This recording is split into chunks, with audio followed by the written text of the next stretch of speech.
Hello friends, remember when I said I'm always trying to see my life in unorthodox ways?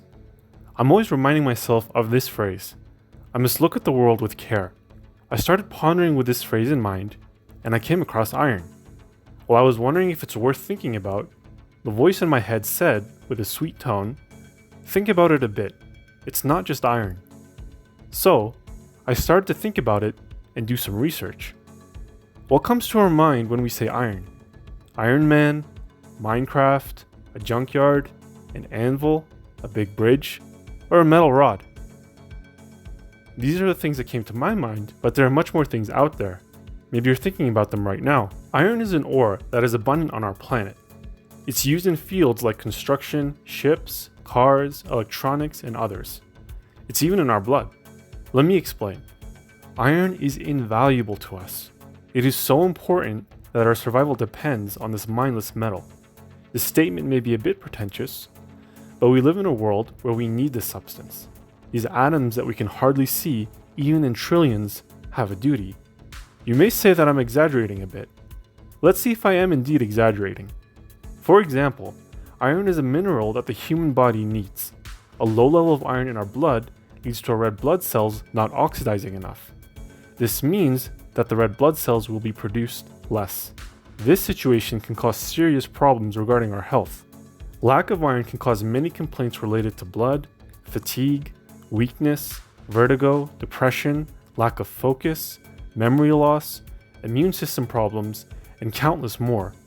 On the other hand, a high level of iron can cause disorders like early aging of cells and hardening of blood vessels. The interesting part is that an adult that weighs 70 to 80 kilograms has an average of 5 grams of iron. It is put into our body with such balance that a little more or less of it can cause harm. Fortunately, it can be cured. Here's another aspect of iron. Our sun is a great source of energy.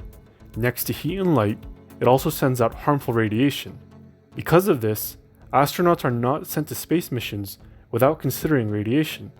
The amount of radiation must be calculated while making the suits, vehicles, and even in setting the routes they're taking. Although all these precautions are taken, negative effects of radiation can still be seen on astronauts and long space missions. Our atmosphere has functions like keeping the heat balance of our Earth and reflecting the majority of the harmful rays that come from the sun.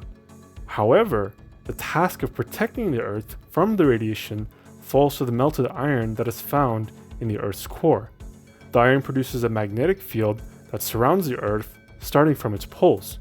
We can observe this magnetic field using a compass. The magnetic field that iron produces prevents the intense radiation that comes from the sun from reaching the Earth. Well, what is the source of this important iron atom that we infinitely need? Like Carl Sagan said, we're all made of star stuff.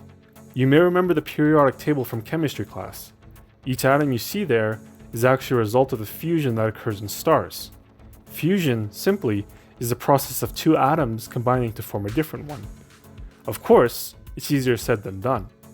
Heat and pressure are needed. While the atoms expand in heat, with pressure or gravitational force, the atoms are brought together, and these two forces are kept out of balance. Our sun is a great example for the miracle of fusion.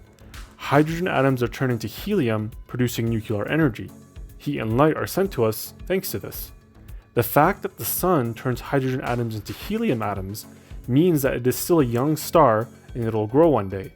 They'll call it a red giant. Its heat is going to increase so much that it will expand and engulf many of the planets in its orbit, but it is estimated that there are 5 billion years until then.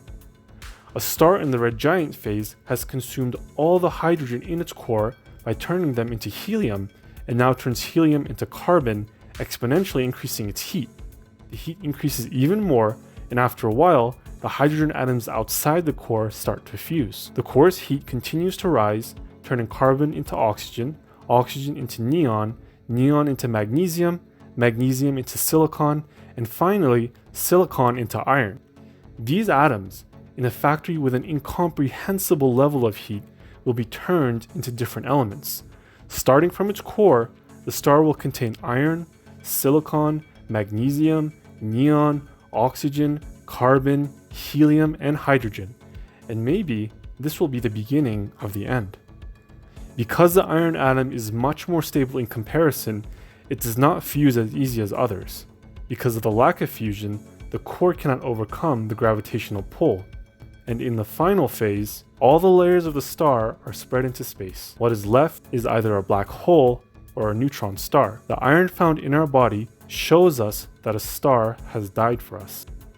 In a materialistic view, we are all star stuff, made of the atoms of many elements like iron.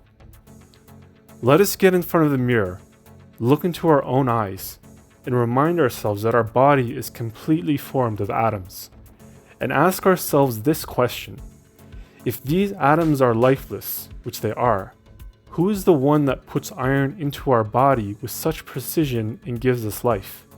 If these atoms are mindless, who gives us our mind?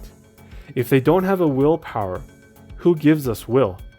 If they don't have emotions, who teaches us love? Dear friends, the universe is an incredible book that we must read, and science must be an incredible medium of doing so. We will continue the journey of reading our surroundings with our mind. Please follow me, and goodbye.